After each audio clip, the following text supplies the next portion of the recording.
আসসালামু আলাইকুম। SSC 26 batch. রাত বের হয়ে গেলেই তোমার বাংলা ফার্স্ট পরীক্ষাটা। সৃজনশীল নিয়ে তোমরা অনেকে অনেক টেনশনে থাকো, আমার গদ্যটা কমন পড়বে কিনা, পদ্য কমন পড়বে কিনা, এটা নিয়ে অনেক টেনশনে থাকো। সৃজনশীল নিয়ে যারা টেনশনে আসো, তোমাকে আমি আজকে আমার একটা সিক্রেট হ্যাক বলবো, যেটা তুমি যদি জানো, গদ্য পদ্য যদি কমনও না পড়ে এবং তোমাকে যদি এমন হয়ে যায় যে একটা উত্তর করা লাগতেছে, বাট আমার এখান থেকে 10-এ 10 ভাই তুলবো সৃজনশীলে, কি করা যায় সেই বুদ্ধিটা আজকে তুমি পাবা। তো সৃজনশীল লেখার নিয়মটা মাঝখান দিয়ে তোমার জানা হয়ে যাবে। আমি নিজে কেমনে লিখতাম, আমার কিন্তু বোর্ডে 1203 নাম্বার ছিল। সো আলহামদুলিল্লাহ, এটা বেশ ভালো একটা নাম্বার, তোমরা জানো। অ্যান্ড দেন নটরডেম কলেজে আসা। আমি তোমাকে এক্স্যাক্টলি হ্যাকটা জানাবো ভাই। কারোই সবসময় সব কিছু কমন পড়ে না, এটা বানায় লেখার একটা সিস্টেম আছে। তো এমন একটা গদ্য আসছে যেটা আমার একদমই কমন পড়া নাই, বানায় লিখবো কেমনে, সেটা যদি আমরা করতে চাই, সবার আগে একটা জিনিস আমাকে একটু মুখস্থ করে যাইতে হবে। একটা সিঙ্গেল জিনিস, এটুকু করতে পারলে হয়ে যাবে। কি আমি তোমাকে বলি, 1 নাম্বার, জাস্ট একটা কাজ। সেটা হচ্ছে তুমি একটা লিস্ট করবা, গদ্য কে লেখছে, পদ্য কে লেখছে, অর্থাৎ লেখকগুলো। জাস্ট লেখকদের নামটা মুখস্থ করে যাবা। কি করবা? আমি কিন্তু গদ্য পদ্য মুখস্থ করতে বলি নাই, একটা কাজ, গদ্য পদ্যের লেখকগুলোর নাম মুখস্থ করে যাও। মানে কেন বলতেছি এবং এখান থেকে কত নাম্বার আসতে পারে তোমার কোনো আইডিয়াও নেই। সিকিউর প্যাটার্নে গেলে তুমি জানবা। ধরো তোমার কমন পড়ে নাই, জাস্ট তুমি জানো যে ভাই এই গদ্যটার লেখকে, এই পদ্যটার লেখকে। এবার আসল খেলায় আসি। সিকিউ আমরা আসলে লিখবো কেমনে, আমরা আসলে একটু পেজ নিয়ে চিন্তা করি। ঠিক আছে, কয়েকটা পেজ আমরা নিব, অ্যান্ড দেন একটা করে যাবো। ধরো আমার এটা কমনই পড়া নাই বস, আমার এই সিকিউটা কমন পড়া নাই। ঠিক আছে, এখন আমি করবো কি? তো আসো আমরা একটু দেখি করা যায় কি, আসলে কিছু করা যায় কি না। 10-এ 10 পাবা যদি তুমি এই মেথড ফলো করতে পারো, 10-এ 10 পাবা। ঠিক আছে, তো প্রথমত ক খ। ক খ নিয়ে কোনো কম্প্রোমাইজেশন নাই, ক খ নিয়ে কোনো কম্প্রোমাইজেশন নাই। ক খ তোমরা এমনিই পড়ছো, যারা পড়ো নাই বলে দিয়ে কই থেকে পড়বা, বাট মেইন ইস্যুতে আমি আসতেছি। বাট কখনই একটু হেল্প করে নেই তোমাদেরকে। সাবস্ক্রাইব করো ভাই, সাবস্ক্রাইব করে রাখো। প্রত্যেক এক্সামের আগে এরকম একটা চোরা বুদ্ধি নিয়ে তোমাদেরকে আমি দিব। ঠিক আছে, কাজে আসবে, অনেক কাজে আসবে এগুলা। সো ক খ পড়ার বেস্ট জায়গা কোনটা? ক খ পড়ার বেস্ট জায়গা হচ্ছে প্রিভিয়াস ইয়ারের বোর্ড প্রশ্ন।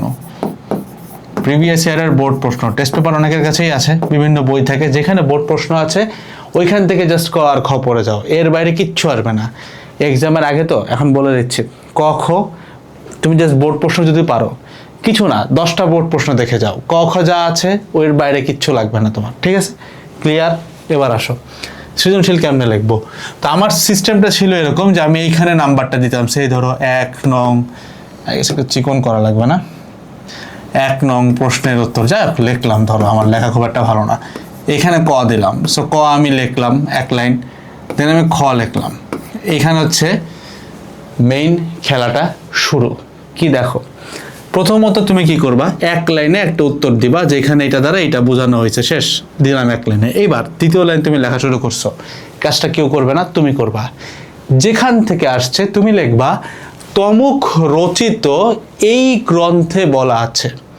আমি তো লেখকের নাম জানি, গদ্য হোক পদ্য হোক। তাহলে দেখো খ নাম্বারটা যেখান থেকে আসছে, তমুক রচিত এই গ্রন্থে বলা আছে, কমা দিয়ে এবার তুমি কি লিখবা ভাই, লেখো।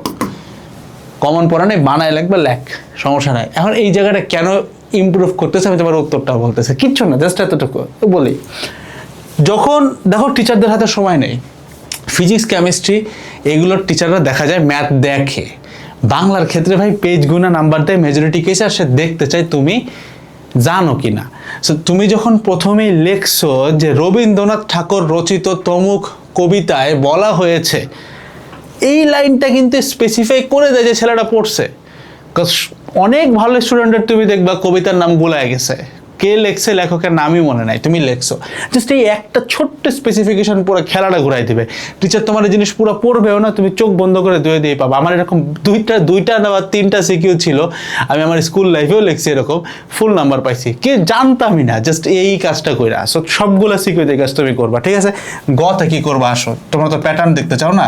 তো প্রথমে 1 লাইনে আমি লিখলাম যে এখানে এই সাদৃশ্য পাওয়া গেছে। এইবার হচ্ছে টুইস্টটা। টুইস্ট কি, আমরা সবাই এবার কি করে জানো, এইবার হচ্ছে উদ্দীপকের গুরুত্ব। অপরিসীম লেখা শুরু করি, মানে গ নাম্বার এখান থেকে শুরু, উদ্দীপক দিয়ে 1 পেজ 1.5 পেজ মারি দিছে।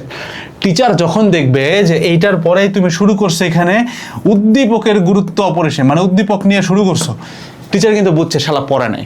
কেন পড়ে নাই বুঝছে? কারণ তুমি উদ্দীপক নিয়ে এত গেজাইতা না পড়লে, ঠিক আছে? তাই এখন করা যায় কি, বুদ্ধিটা কি? বুদ্ধি কি শোনো, উদ্দীপক না ভাই, উদ্দীপক একটু পরে আনেন, উদ্দীপক একটু পরে আনেন। আমরা আগে আমাদের প্রবন্ধ বা কবিতা থেকে কি পড়ে আসছে সেটা আগে দিব, যেন টিচার বুঝে শালা পড়ছে, বুঝছো?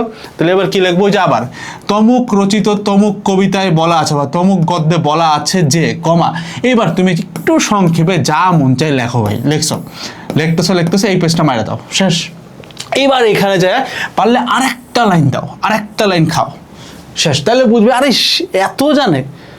খেলাটা বুঝছো টুইস্ট কোথায়? ছোট্ট একটা জায়গায় টুইস্ট, কিন্তু পুরোটা সাইকোলজিক্যাল গেম। টিচার এটা পুরোটা পড়বেও না তুমি কি লিখছো, জাস্ট টিচার দেখলো যে আরে এখানে তো সে আগে প্রবন্ধ দিয়ে শুরু করছে, দেখো এই জায়গাটা মার্ক করো।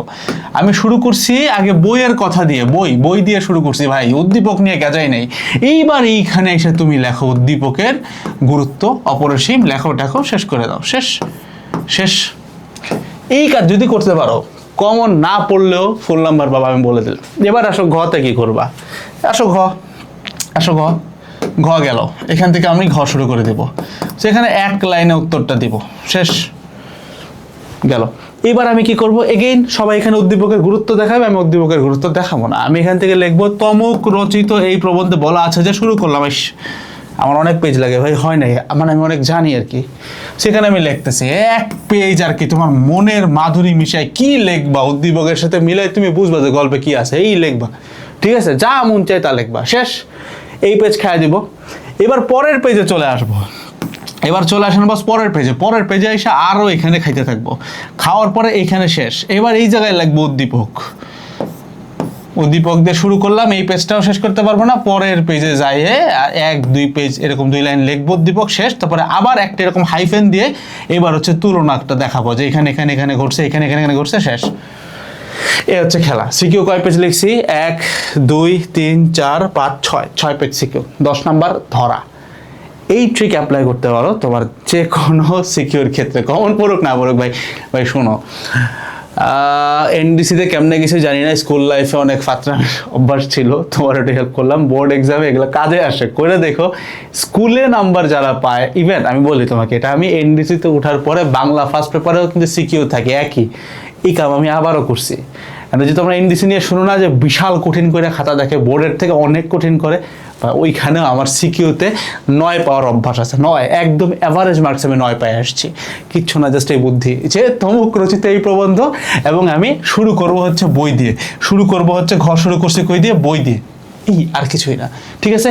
বেস্ট অফ লাক এভরিওয়ান ভাই, বাংলা ফার্স্ট পেপারে ভাই, অ্যাটলিস্ট যারা এই ভিডিওটা দেখে গেছো সিকিউতে ভাই 70-এ, আমি তোমার কাছে অ্যাটলিস্ট দাবি করে বললাম 62 থেকে 63 নাম্বার উঠে আনতে হবে, ঠিক আছে?